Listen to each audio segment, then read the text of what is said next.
Eagle Forum. State Senator, 50th District. Well, this is a apropos song to have coming on right now. You can throw your rock, hide your hand, working against the people, and it's just amazing what the establishment are doing as they work against their fellow man. Always advertising how it's for the children. It's a giant industry, and really people with some nasty folks. There's some that just want the money of kidnapping the kids, but the others like to do horrible things with the children. That's been proven and all over the news. Senator, so when did you begin to discover these horrors, and what has your fight been like? I mean, because I know discovering this back 12, 14 years ago and fighting it myself and getting calls at hospitals when a newborn baby's literally jerked off the mother's breast with no judge's order even. I mean, it shook me to the core. It's made me actually cry when you're around the families and see the pain, because it's worse than a death. When grandma dies, she's old, you love her, but you expect it to happen, and it's sad. But when you see families with the joy turned into a nightmare with their young being snatched, it hits you at a core level. And frankly, it tears your guts out. And then I'm going to be honest, then you want to kill people. Senator, I mean, tell us about your journey, and then more of the horrors. Well, it has been horrible. It really has. And let me just say up front here now that my writing the corrupt business of Child Protective Services, which you probably have read at some point or another, that prompted me, of course, to give the speech at Eagle Forum for the conference last year, at the end of the year. I lost my Senate seat over this. And in working, and let me say that there are causes worth losing over, so it hasn't distressed me that much. It's just given me more time to work on this issue and other issues. But in calling around the country to other state representatives and senators, asking them would they help this family or that family that have been contacting me, they have told me that if they help, if they do anything, they will lose their job. Isn't that interesting?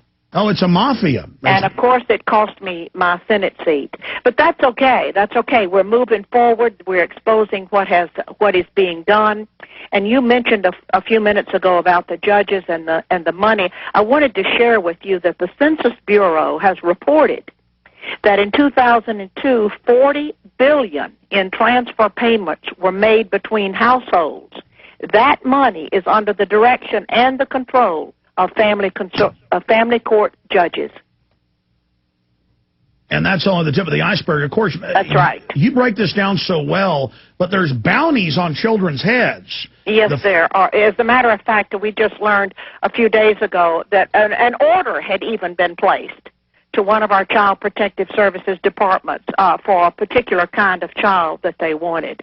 So there is a bounty on these children. As a matter of fact, when you break it down as to exactly what is happening to promote these financial incentives, you have to go back to the Adoption and the Safe Families Act that was set in motion in 1974 by Walter Mondale, and then later was expanded upon by President Bill Clinton in 1997. And what this act did is it offered cash bonuses to the states for every child they adopted out of foster care. So in order to receive the adoption incentive bonuses, local Child Protective Services need more children. They must have merchandise, which is the children, that sells. And you must have plenty so that the buyer can choose.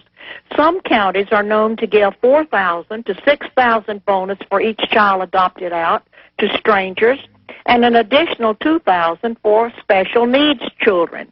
And, of course, this money just continues to follow the child for years and years and years. And the employees work to keep those federal dollars flowing. And that's why 67% of children nationally, and that happens to be the average in Texas as well, we have the state hearings on this, are on multiple psychotropic drugs, because once they give them a designation, then the cash amount goes way up. That's right. You're exactly right. You're exactly right. There's a baseline number. There's a baseline number that of expected adoptions based on population for each state. For every child that DHR or Child Protective Services or whatever it's called in your particular state can get adopted, there's this bonus of 4,000 to 6,000. All right, Senator Schaefer, stay there. I'm sorry, we've got to break. That was a short segment. Long segment coming up. I want to get into what you just talked about, the ordering certain children. We know the blonde-haired, blue-eyed gets the top cash, and that's been confirmed. So they're trafficking in your children. We're on the march. The empire's on the run. Alex Jones and the GCN Radio Network.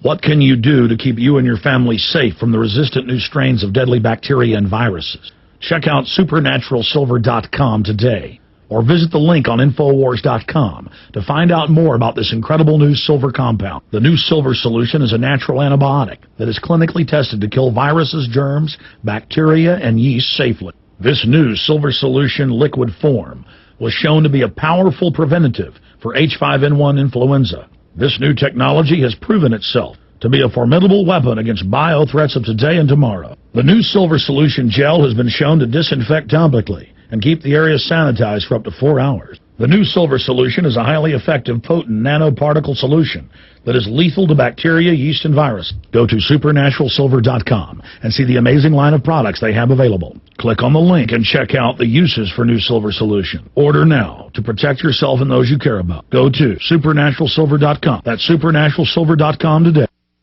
In the New World Order's war against humanity, Barack Obama is the tip of the spear. We've got to have a civilian national security force that's just as powerful, just as strong, just as well-funded. The Obama deception completely destroys the myth that Obama is working for the best interest of the American people. Well, Obama's already fudging. Yeah, fudged since day one in this election. If you have a demagogue with a fanatical mass movement of personality cultists who is imposing the program of a group of extreme bankers and finance oligarchs, that's fascism. It's not about left or right. It's about a one-world government.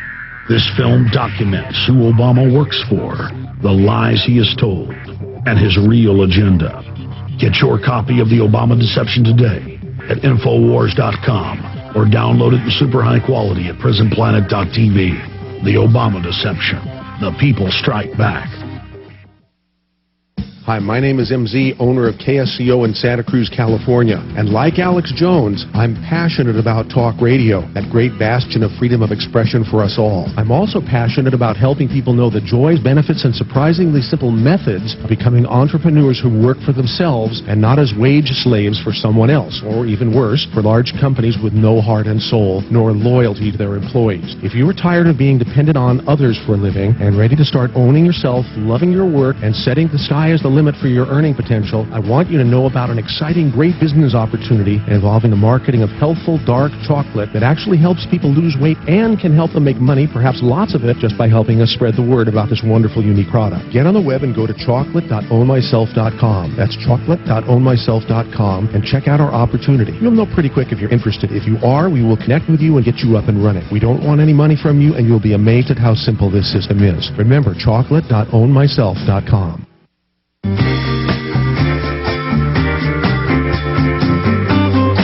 You know, it's hard to talk about this subject, but listeners need to understand something. I've lived it, I've viewed it, I've watched it, I've been to family courts. Here in Austin, it's so corrupt. It's not just little kids they're grabbing. If you're late to class 3 times in Travis County, they charge you with truancy. Now, the state statute says it's way above 10 unexcused absences in one semester. Last time I checked the law, it changes sometimes. But to the point is, it's a whole bunch of absences.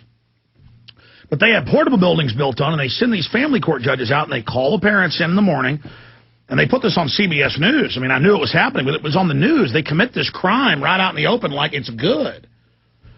And they say, you were late to class, and you're going to sign this agreement, or I'm going to put you in juvenile hall for 6 months. Now, the judge, she goes, for contempt. It was Judge Jean Muir, who has huge facilities named after her. Talk about witch-like. And she was on there going, you understand?